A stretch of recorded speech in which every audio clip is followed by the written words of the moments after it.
guys, Casual J Media here, and in today's video I wanted to talk about The Outer Worlds on Nintendo Switch.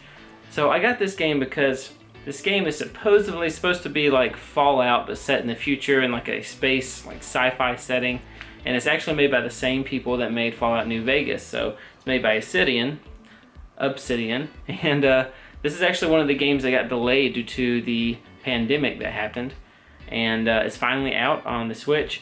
Quick tip, if you get it at Walmart, it's $10 cheaper than buying it at GameStop. GameStop it's $59.99, Walmart it's $49.99. But I've been watching a lot of reviews on this, and I decided to get this on the Switch and not get it on the PS4 or PC because I wanted to have this experience on the go, you know, play it at home docked or take it with me to work and just play it and have a game this big, like a Fallout style game. It's just huge, you know, in a portable way. So I got this on the Switch and I've been watching reviews and it's been getting good reviews. The game in general has been getting like 8 out of 10, 9 out of 10. But on the Switch, while it's getting good reviews, a lot of people are very unhappy with the graphical settings and the resolution and basically the performance. They're not happy with the Switch version of the game because they said the performance isn't there, the graphics aren't there, that the game is you know, a nasty mess. And I kind of beg to differ. So in my opinion, in this video I'm going to be talking about The Outer Worlds and why I think it's still a good game to buy on the Switch and why I would recommend it on the Switch, despite the fact that it is technically the worst version of the game that you can get. So I was playing this and I didn't notice anything right offhand when I was playing it that really stood out to me, like, oh, that's so awful. A lot of the people I watched do reviews on The Outer Worlds on the Switch, they were comparing it to The Witcher 3, and they were saying, hey, if The Witcher 3 could do it, why can't Obsidian do it, you know, and make this game look better on the Switch? Well, you know, there's a possibility they could release a patch and that it would get better, but I don't know why they're comparing it to The Witcher 3, because I have The Witcher 3 on the Switch, and it does not look great at all. I mean, it's cool that the game's on there. I don't knock it for that. But don't compare it to The Witcher 3. The Witcher 3 is not a pretty game on the Switch. I played it on the PS4, and then when I went to the Switch, I was like, oh, you know, it was definitely a shock when I saw it because I had played it previously on the PlayStation. So if you're gonna get this, I would recommend, if you're interested in getting it on the Switch, don't play it on another console, because then it might be a shocking difference to you when you finally do play it on the Switch. But what we're going to do is I'm going to basically show you some gameplay of The Outer Worlds docked, which I believe docked it runs at 720p, and then in handheld mode it runs at 540p. And actually handheld mode is my preferred way to play it. I feel like there's less stuttering, maybe because of the lower resolution, but there's less stuttering, and I guess because it's on a smaller screen you don't notice all of the low-res textures as much as you will when it's blown up on a 50-inch, you know, flat screen 1080p. But anyways, let's get down to some of the footage. I'll show you the difference between docked and portable mode and give you my 2 cents as to why I think this game is still worth it and you should definitely get it on the Switch. Alright guys, so this is The Outer Worlds docked on the Switch at 720p. I'm not sure on the frame rate. I believe it stays around 30 frames for the majority of the time. It does dip down into the low 20s though, according to Digital Foundry. But you will notice a little bit of pop-in here and there, and some of the textures, if you get real close to them, they are going to be low res. But really, to me, this looks very similar to a PlayStation 3 Fallout game, Fallout 3 or Fallout New Vegas. Nothing here really, just looks bad to me. It's got some decent lighting effects.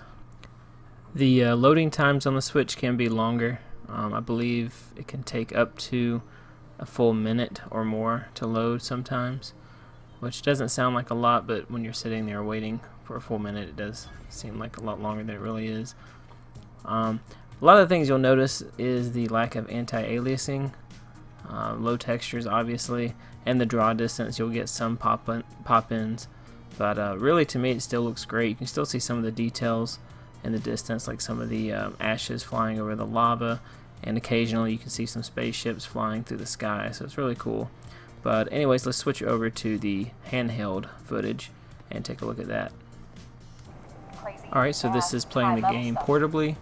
I I could not really find a good way to record this outside of just pointing my camera at the screen. So, but this is basically what it looks like. And to me, it runs a little smoother. Maybe the frame rate is more stable. And also being on the smaller screen, you just don't notice the lack of detail as much, I guess because everything is shrunken down. But this is my preferred way to play it. Next, I'll show you some footage of the PC game, or PC version of the game, so hold tight. Alright, so here's the PC version on the left and the Switch version on the right. And you can see on the Switch version they left out the depth of field. But all in all, to me, it's not a huge difference. You can obviously tell that the left PC version has a higher resolution and higher res textures, but I think they did a good job. Okay, and once again, this is the PC version, so I'm gonna show you some of this footage and then I'll switch over to the Switch footage. Switch to the Switch. And this is back to the Switch footage in docked mode. Now previously the PC footage that I showed you was just taken from a long play that I found on YouTube, so actually the gameplay on PC is going to look better than the video that you saw before, so just keep that in mind.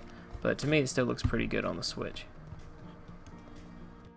So as I was saying, yeah, the graphics are definitely a downgrade from the PlayStation and the PC and the Xbox versions.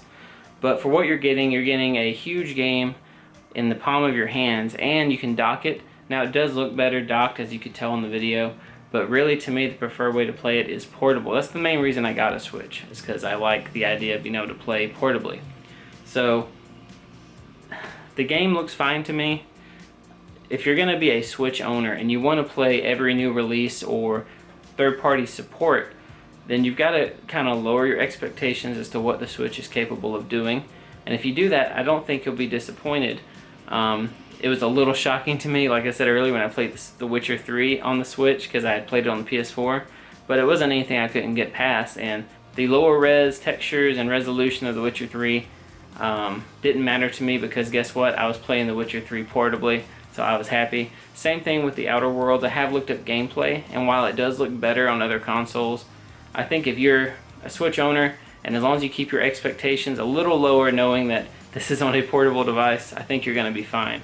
But anyways, that's my 2 cents on the Outer Worlds on the Switch. It's a great game. Make sure you pick it up if you're into the RPG, Fallout style games. But anyways, thank you guys for watching. If you enjoyed the video, please like, comment, subscribe, and I will see you on the next one.